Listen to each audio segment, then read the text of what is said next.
Ըմբշամարտի մինչև 23 տարեկան Եվրոպայի առաջնությունից ոսկե մեդալով վերադարձած Վալոդիա Ֆրանգուրյանի համար հոգեբանորեն բարդ է եղել թուրք եւ ադրբեջանցի մրցակիցների հետ մենամարտելը, քանի որ մրցավարները ըստ մարզիկի կողմնապահ են։ Մրցավարները միշտ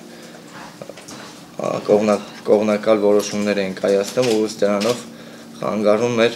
ըմբշամարտին։ Սակայն նույնիսկ մրցավարների որոշումը չկարողացան խոչընդոտել հայ մարզիկների հաղթանակներին։ Ըմբշամարտի հավաքականի գլխավոր մարզիչ Լևոն Ջուլֆալակյանի համար անակնկալ կատարվել էր մեկ կարևոր փոփոխություն մրցաշարի կանոններում։ Չորեքթաթ գլորումը հանվել էր։ Տվյալ օրենքները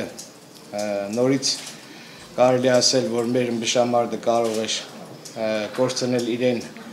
դիդարժանությունը եւ որակները, որովհետև տվյալ օրենքներով կարելի ասել